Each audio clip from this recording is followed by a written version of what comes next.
स्वामींच्या समोर जो जो आला आणि नतमस्तक झाला, त्याचं प्रारब्ध, त्याचं संचित स्वामींनी काहीही पाहिलं नाही. त्याचं आराध्य दैवत कोणतं आहे काही पाहिलं नाही. जो जो त्यांच्या चरणाशी आला त्याचं त्याचं स्वामींनी कल्याण केलं. गुरुरेव परकाम गुरुरेव दिगंबरा.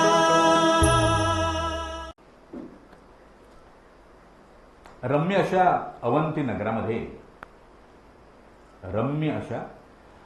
नगरामध्ये दीक्षित नावाचे ब्राह्मण राहत होते.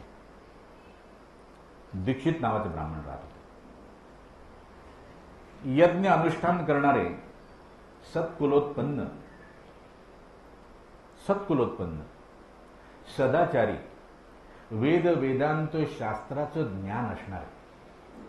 त्यांची पत्नी सुद्धा सत्कुलोत्पन्न होती, पती धर्मपरायण होती आणि फार चांगलं आयुष्य जगत होते. परमेश्वराच्या, भगवंताच्या निरंतरपणे भक्तीमध्ये रममाण होत होते. आणि त्यांना 2 पुत्र झाले. पहिला मोठा पुत्र जो होता त्याचं नाव होतं सुनिधी. आणि दुसरा लहान पुत्र जो होता त्याचं नाव होतं वेदनिधी. सुनिधी जो होता तो आईवडिलांचं प्रत्येक गोष्ट ऐकणारा, आज्ञाधारी असा पुत्र होता. आणि वेदनिधी जो होता तो वेदांगामध्ये अत्यंत पारंगत होता. पंडित होता तो. मात्र जसा तो पंडित होता, म्हणजे जशी त्याची एक चांगली बाजू होती तशीच त्याची एक गडद बाजू सुद्धा होती. आणि आपल्याला सांगतो, चांगल्या बाजूवर नेहमी गडद बाजू जी आहे ती प्रभाव टाकते आणि चांगल्या बाजूला सुद्धा ती गडद करते. म्हणून जेव्हा गडद आपल्या जीवनामध्ये काही येतंय असं वाटतं त्यावेळेला अत्यंत सावध असावं. कारण एक हंडा भरून गंगाजल आणलं आणि त्यामध्ये एक कण जरी अशुद्ध पडला तरी त्या हंडाभर गंगेला सुद्धा तो अशुद्ध करतो. म्हणून गडद बाजू जिथे असेल तिथे अत्यंत सावध असावं. अन्यथा आपलं प्रकाशमय जीवन सुद्धा गडद होण्याची शक्यता निर्माण होते, किंबहुना ते होतं. तसाच हा जो वेदनिधी त्यांचा पुत्र होता त्याला नर्तकीकडे जायचं, वेश्यागमन करण्याची त्याला फार सवय लागली होती. त्याचे वडील त्याला समजावून सांगत होते, त्याला ओरडत होते प्रसंगी. त्याचा भाऊ त्याला समजावून सांगत होता, ओरडत होता, पण तो काही ते गोष्ट टाकायला तयारच होत नव्हता. आणि काय होतं, गडद गोष्टीमध्ये जेव्हा एखादा जीव स्वतःला लपेटून घेतो त्यावेळेला सर्वप्रथम जर काय होत असेल तर ती गडद बाजू जी आहे ती त्या जीवाचा विवेक मारते. विवेकाला ती मारून टाकते. आणि विवेक मारला गेला की चांगलं काय आणि वाईट काय यातला आपल्याला भेद कळतच नाही. कारण विवेक काय आहे तर चांगलं आणि वाईट यातील भेद करण्याची शक्ती. मग तीच ज्या वेळेला संपते त्यावेळेला सगळंच चांगलं वाटायला लागतं. प्रत्येक गोष्ट हे चांगलंच आहे काय आहे असं व्हायला लागतं. तसंच त्या वेदनिधीचं झालं. आणि तो निरंतरपणे वेश्यागमन करतोय. त्याच्या आईला पण दुःख होतंय, वडिलांना दुःख होतंय. वडील एवढे चांगले यज्ञ अनुष्ठान करणारे, राजाकडून त्यांचा सन्मानही झाला होता. त्यांना सुवर्ण अलंकार देण्यात आले होते. ते सुवर्ण अलंकार जेव्हा राजाकडून त्यांना मिळाले ते त्यांनी आपल्या पत्नीकडे आणून दिले आणि म्हणाले, हे प्रिय, हे सांभाळून ठेव. हे नुसतं सोनं नाहीये किंवा हे अलंकार हे नाहीत, हे त्यापेक्षा खूप काही आहे. आणि त्या पत्नीने त्यांच्या ते अलंकार सांभाळून ठेवले होते. वेदनिधीचं एकदा त्या अलंकारांवर लक्ष गेलं आणि त्या नर्तकीला आनंदी करण्यासाठी, खुश करण्यासाठी त्याने चोरी केली आणि ते अलंकार नेऊन त्या नर्तकीला दिले. आईला माहीतच नाहीये. आईला माहीतच नाही तिच्या पाठीमागे तिच्या मुलाने काय कर्म केलंय. तिच्या पाठीमागे तिच्या मुलाने काय कर्म केलं आहे. कारण आई जी असते ना, आई जी असते तिचं मन एवढं कोमल असतं, त्या मनातून निरंतरपणे प्रेमाची धारा वाहतच असते. मग ती कोणाची आई असू दे. आणि मुलांच्या असंख्य चुका ती एकतर आपल्या पोटात घालत असते किंवा स्वतःवर घेत असते. एकतर आपल्या पोटात घालते किंवा स्वतःवर सुद्धा घेते. अनेक वेळेला मुलांच्या वडिलांसमोर आपल्या मुलांच्या वाईट गोष्टी, चुकीच्या गोष्टी लपवण्यासाठी असत्य भाष्य करून ती स्वतःवर ही घेते. होय, हे घडतं. मात्र आपण काय करावं की मुलांना प्रेम देणं आवश्यक आहे. होय, मात्र त्यांच्या चुकीच्या गोष्टींवर कधीच पांघरुण घालायचं नाही. आपल्या जवळच्या लोकांचं कल्याण करण्याची इच्छा जर असेल, आपल्या जवळच्या लोकांचं कल्याण करण्याची जर इच्छा असेल तर त्यांची बाजू कधीच घ्यायची नाही. सत्याची बाजू घ्यायची. त्यांची बाजू घेऊन आपण त्यांचं अकल्याण करत असतो, हे लक्षात ठेवा. म्हणून कधीच बाजू घ्यायची नाही. भले ती व्यक्ती माझ्यावर रागावली तरी चालेल, माझ्याशी बोलली नाही तरी चालेल, पण मी त्या व्यक्तीचं कल्याणच करण्याचा विचार करणार. कारण माझं त्याच्यावर प्रेम आहे, त्या व्यक्तीवर. आणि ज्याच्यावर प्रेम आहे त्या व्यक्तीचं अकल्याण करण्याचा कधीच विचार आपण करायचा नाही. ती व्यक्ती आपल्यावर रागावली तरी चालेल, राग घालवता येतो. अकल्याण झालं तर मात्र ते फार महागाचं ठरतं.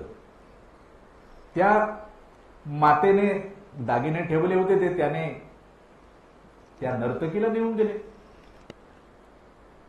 त्या नर्तकीने ते घेतले, तिला आनंद झाला. त्या नर्तकीने घेतले आणि एक दिवस राज दरबारामध्ये नृत्य करण्याचं आमंत्रण त्या नर्तकीला मिळालं. आणि राज दरबारात जाताना त्या वेदनिधीने दिलेले ते अलंकार परिधान करून ती नर्तकी राज दरबारामध्ये येऊन नृत्य करते. राजाने पाहिलं, अरे हे हिने परिधान केलेले अलंकार आपण दीक्षित ब्राह्मणांना दिले होते, मग हे हिच्याकडे कसे काय. राजाने नृत्य कार्यक्रम आटोपल्यानंतर त्या नर्तकीला बोलावून घेतलं. तिला वाटलं राजा आपल्याला काही बक्षीस द्यायला बोलावतोय. राजाने तिला विचारलं, बाबा हे अलंकार तुझ्याकडे कसे आले. तर ती राजांना उडवाउडीची उत्तर द्यायला लागली अगोदर. पण नंतर ज्या वेळेला राजाच्या शिपायांनी दरडावलं तेव्हा तिने सत्य सांगितलं. मग राजाने ते अलंकार काढून घेतले आणि दीक्षित ब्राह्मणांना निरोप पाठवला. दीक्षित ब्राह्मण आले. राजा त्यांना म्हणतायत की हे ब्राह्मण श्रेष्ठ, आम्ही आपल्याला सत्कार करताना जी बहुमोल अशी ठेव दिली होती, ते अलंकार आपल्याकडे आहेत का, ते आम्हाला परत पाहायचे होते. ते म्हणाले, हो माझ्याकडे आहेत. मग आपण घेऊन याल का. हो घेऊन येतो. कारण त्यांना तर काहीच माहित नाही. त्या बिचाराला काहीच माहित नाही. त्याच्या पाठीमागे काय घडले काय माहित नाही. तो घरी गेला. त्याने आपल्या पत्नीला विचारलं तर ती पण म्हणते, हो आहेत, मी ठेवलेत. तिलाही माहित नाही. चोरी करताना मुलगा काय आईला सांगून थोडी चोरी करणार. आई मी चोरी करतोय, कधीच होत नाही असं. त्याने ती त्या जागेवर शोधायला गेली. ती म्हणतो, अरे नाही, दागिने दागिने नाही आहेत, अलंकार नाही आहेत. त्याला वाईट वाटलं. त्याने आपल्या पत्नीलाही अनेक गोष्टी ऐकवल्या, पण ती म्हणते, मी काय करणार, मी तर इथे सांभाळून ठेवली होती, आता कोणी चोरले तर मी काय करू. ते ब्राह्मण परत दीक्षित राजांकडे आले आणि त्यांना सांगितलं, महाराज मला क्षमा करा, ते अलंकार आपण दिले ते सापडत नाहीत, कुठेतरी हरवले असतील. तेव्हा राजाने त्यांना सत्य जे आहे ते सांगितलं. सत्य जेव्हा त्यांना कळलं तेव्हा त्यांच्या पायाखालची जमीनच निसटली. अरे बाप रे, काय हे? मी कालपर्यंत तो नुसताच नर्तकीकडे जातो एवढंच माहिती होतं. आज त्याने मला अलंकार जे राजांकडून बहुमोल सन्मान मिळाला होता तो सुद्धा त्याने नर्तकीला नेऊन दिला. याचं फार दुःख झालं त्यांना. त्याही घरी आले आणि त्या मुलाला त्यांनी घरातून बाहेर काढलं. जसं त्याला घरातून बाहेर काढलं, नर्तकीने सुद्धा आपली दारं त्याच्यासाठी बंद केली. कारण आता ह्याच्याकडून काहीच मिळणार नाही, याच्याकडून काहीच मिळणार नाही. त्यामुळे नातं जे आहे ते कोणत्या प्रकारचं आहे हे अत्यंत महत्वाचं असतं. नर्तकीशी असलेले त्याचं नातं हे केवळ घेण्यापुरतंच होतं, त्याला देण्यासाठी काही नव्हतं. त्यामुळे जेव्हा घेणं आता शक्य नाही त्यामुळे ते नातं तिथेच तुटलं, कारण ते कमजोर होतं. नर्तकीने दरवाजे बंद केले, तो इथे तिथे भटकतोय. रात्री नर्तकीच्या महालाच्या बाहेर येऊन झोपतोय आणि असं करता करता त्याला अत्यंत दयनीय अशी अवस्था झाली. त्याची पोटामध्ये अन्न नाही, प्यायला पाणी नाही अशी अवस्था झाली. आणि तो महाशिवरात्रीचा दिवस होता. महाशिवरात्रीचा दिवस होता. महादेवांच्या मंदिरामध्ये उत्सव साजरा होत असता आणि एक महादेवांचा भक्त महादेवांसाठी नैवेद्य घेऊन चालला आणि पूजा साहित्य घेऊन चालला होता. याने पाहिलं की त्या भक्ताच्या हातातला तो नैवेद्य, आणि त्या नैवेद्याला पाहिल्यानंतर हा काही दिवसांचा उपाशी असल्यामुळे तो म्हणाला, हा नैवेद्य मला ग्रहण करायला मिळेल तर फार उत्तम होईल बाबा. आणि तो त्या भक्ताच्या मागून मागून मंदिरात गेला आणि मंदिरात जाऊन पाहतोय तर खूप भक्तगण बसलेले आहेत. ते भक्त आले, ते महादेवांची पूजा करतायत, इतर भक्तगण पाहतायत. तसा हा सुद्धा भक्तांसारखाच बसला. भक्तांसारखाच बसला. अत्यंत महत्वाचं आहे. तो काही महादेवांचा भक्त नव्हता, मात्र त्याला काहीतरी साध्य करायचं होतं. मला हा नैवेद्य जो आहे तो मला भक्षण करायला मिळायला हवा, एवढाच त्याचा विचार होता. तो भक्तांबरोबर बसला. भक्त महादेवाचं भजन करतायत, चाललंय चाललंय, रात्र झाली. हा पाहतोय, अरे हे लोक जातच नाहीयेत, हे लोक जातच नाहीयेत महादेवांचे भक्त, कारण हे गेल्याशिवाय मला ते नैवेद्याचं ताट मिळणार कसं. नंतर उशीर झाला. काही भक्तगण निघाले. रात्री जागरण केलेले भक्तगण तिथेच मंदिरामध्ये निद्रिस्त झाले. तेव्हा याने गाभाऱ्यामध्ये प्रवेश केला. हलक्या पावलाने गाभाऱ्यामध्ये प्रवेश केला. पण त्याने पाहिलं की महादेवांच्या गाभाऱ्यामध्ये जो दिवा लावलेला होता, जो दीप होता, तो अंधुक झाला होता, कमजोर झाला होता. त्यामुळे याला तो नैवेद्याचं ताट व्यवस्थित दिसत नव्हतं, कारण गाभाऱ्यामध्ये तसा अंधार असतो. म्हणून याने काय केलं, आपल्या डोक्यावरची पगडी काढली, त्याचं कापड फाडलं आणि त्याचीच वात अशी तयार केली आणि त्या समईमध्ये लावली. त्यामुळे तो दीप जो आहे तो प्रज्वलित झाला, उत्तम प्रज्वलित झाला. महादेवांच्या पिंडीवर उत्तम प्रकाश झाला. महाशिवरात्रीला दीपदानाचं फार महत्व सांगितलेलं आहे. त्याच्याकडून तेच घडलं, त्याने केलं नाही, घडलं आहे. आणि त्याने काय केलं, तो पाहिला नैवेद्याचं ताट, त्याने गुपचूप उचललं ताट आणि तो मंदिरातून पसार होण्यासाठी चोर पावलाने चाललाय. एवढ्यात चुकून एका भक्ताच्या पायावर त्याचा पाय पडला आणि तो भक्त जागा झाला आणि तो म्हणाला, कोण कोण कोण. आणि त्याला वाटलं चोरच आहे. तर चोर चोर चोर अशी आरोळी ठोकली त्या भक्ताने. त्याबरोबर सगळे भक्त याला पकडायला धावतात. ह्याने धूम ठोकली. राजाचे शिपाई तिथे होते, त्यांनी याला पकडण्याचा प्रयत्न केला, पण हा पळतोय म्हणून राजाच्या शिपायांनी याला जेरबंद करण्यासाठी आपल्या धनुष्यातून बाण सोडला आणि तो बाण त्याला वर्मी लागला आणि तिथेच त्याचा मृत्यू झाला. श्री स्वामी समर्थ. त्या वेदनिधी पंडित जो दीक्षित ब्राह्मणांचा पुत्र होता त्याचा तिथेच मृत्यू झाला. आणि मृत्यू झाल्यानंतर त्वरित तिथे शिवगण येऊन उपस्थित झाले. शिवगण येऊन उपस्थित झाले.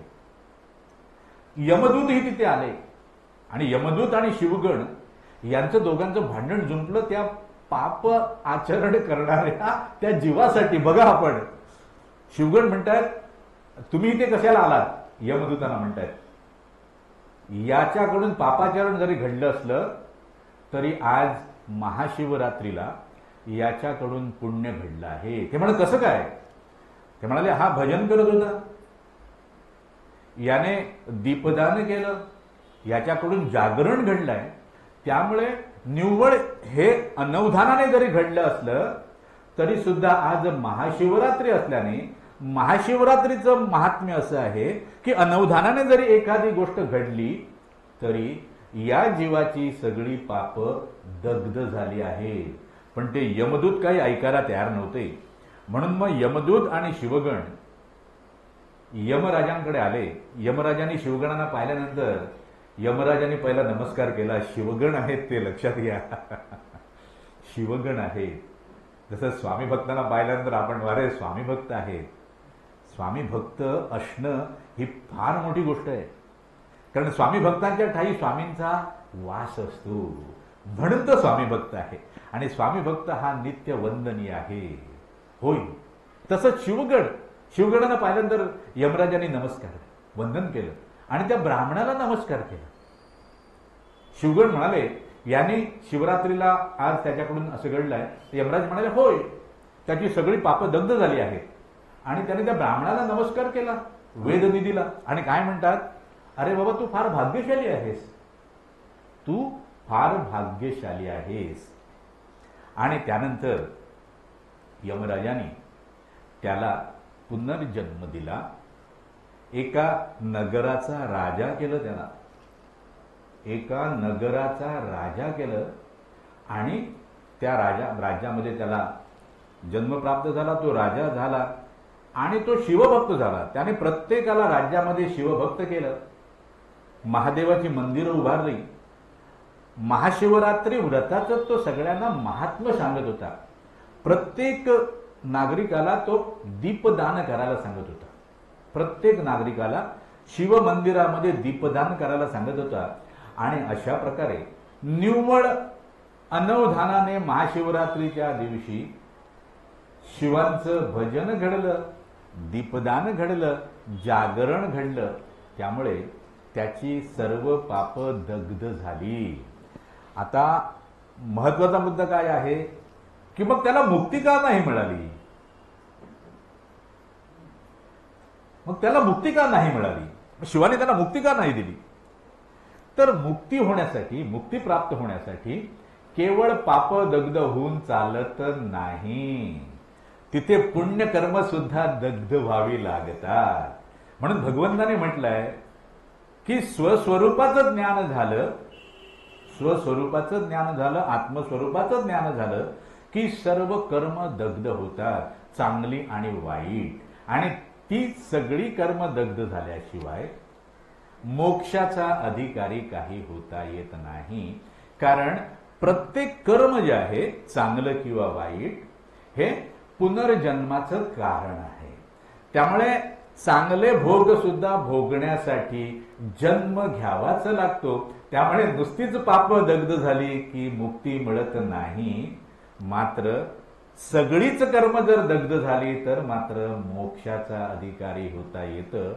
आणि त्या जन्मामध्ये त्या वेदनिधी पंडित जो होता, जो राजा म्हणून जन्माला आला, त्याच्याकडून निरंतरपणे शिवभक्ती घडली आणि तो मुक्तीचा अधिकारी झाला. श्री स्वामी समर्थ. महाशिवरात्रीचं हे महात्म्य आहे. महाशिवरात्रीच्या वेळेला जर अनवधानाने जरी भक्ती घडली तरी सुद्धा महादेव कृपा करतात. स्वामींचंही तसंच आहे.